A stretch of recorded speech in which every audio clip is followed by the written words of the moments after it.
The first thing you noticed about Blackwood Mill wasn't the crumbling stone or the skeletal remains of the water wheel, but the silence. A profound, unnatural silence that swallowed the chirping of crickets and the distant hum of the highway, leaving only the sound of your own ragged breath.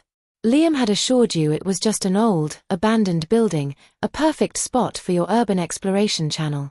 Now, standing before its gaping, shadowed maw, you felt a prickle of unease that had nothing to do with the setting sun. "You sure about this, Liam?" you whispered, your voice sounding thin and reedy in the oppressive quiet. Liam, ever the enthusiast, was already fiddling with his gimbal, his headlamp casting a dancing beam across the moss-slicked walls. "Relax, Maya. It's just a mill. And look at that light. Perfect for establishing shots." You followed him, the flashlight app on your phone illuminating the treacherous ground. The interior was a cavern of dust, cobwebs, and the skeletal remains of machinery. Rust-eaten gears, broken wooden shafts, and what looked like a dried-up chute for grain lay scattered like forgotten bones. The air was heavy, stale, and carried a faint, cloying scent like old parchment and something else, something metallic and vaguely sweet. "Local legend says a family disappeared here," you murmured, remembering the hushed whispers from the nearby general store. "The Millers. Back in the 1890s. One night, just gone." Liam chuckled, a sound that seemed too loud in the stillness. "Every old building has a story, Maya. Probably just moved to the city. Or ran off with the circus." He was already setting up his camera, adjusting the focus on a massive, fallen beam. You, meanwhile, found yourself drawn deeper into the mill, your hand trailing along a cold, damp wall. The silence pressed in, but now, beneath it, you thought you detected something else. A faint thump thump thump. Like a distant, sluggish heartbeat. "Did you hear that?" you asked, freezing. Liam looked up, brow furrowed. "Hear what?" "Just the wind, probably." But there was no wind inside the mill. And the sound, faint as it was, seemed to originate from the deepest, darkest part of the structure, a section partially collapsed, accessible only through a narrow, low archway. Against your better judgment, curiosity, that dangerous siren, pulled you forward. You ducked under the arch, your flashlight beam cutting through the gloom. The air grew colder here, the cloying scent stronger, mingled now with a faint, earthy smell. The thump thump thump was clearer, more rhythmic, almost deliberate. And then you saw it. In the center of the small, collapsed chamber, half buried under fallen debris, was a rusted iron basin. It looked like an old washing tub, but its bottom was covered in a thick, dark stain. And leaning against it, almost as if carefully placed, was a single, tiny, wooden toy horse. Its paint was faded, its manner long gone, but its eyes, two small, black beads, seemed to stare at you. The thump thump thump intensified, not from the basin, but from within the walls themselves.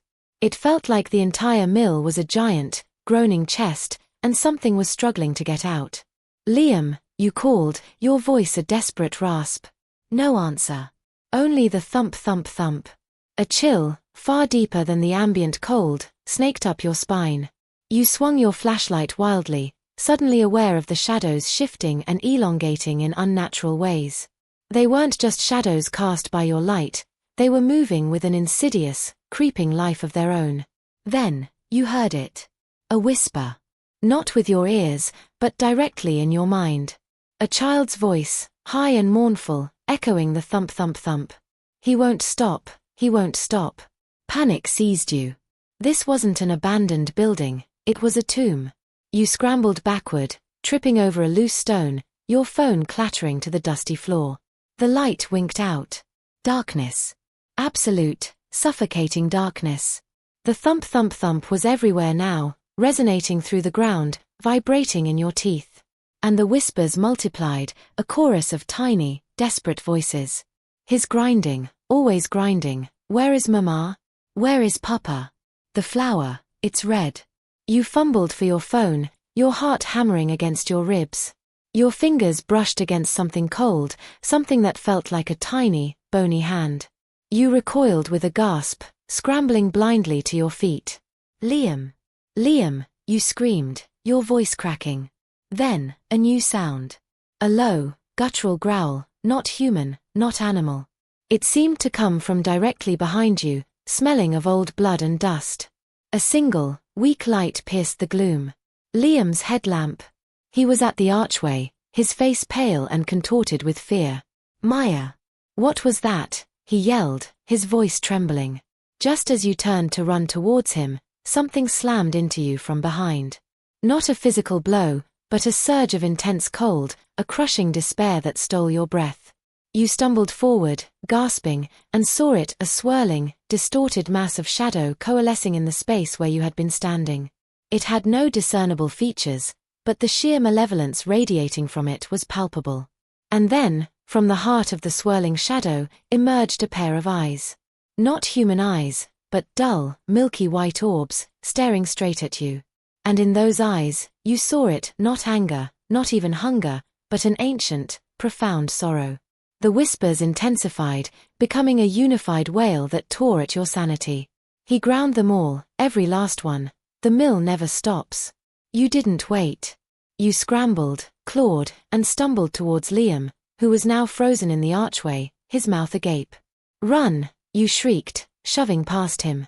You burst out of the mill, gasping for air, the cool night wind a blessed relief against your skin.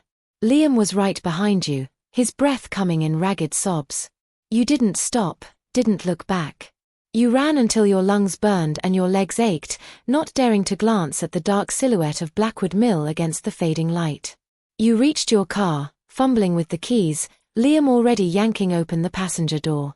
The engine roared to life, a sound more comforting than any music.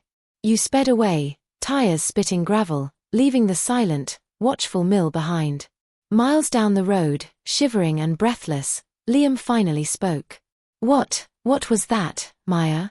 You gripped the steering wheel, your knuckles white. The Millers, you whispered, the child's voice still echoing in your mind. They didn't just disappear. They're still there. Grinding. You never went back to Blackwood Mill. And every time you saw a bag of flour, a shiver ran down your spine, and you could almost hear, faint and insidious, the rhythmic thump-thump-thump.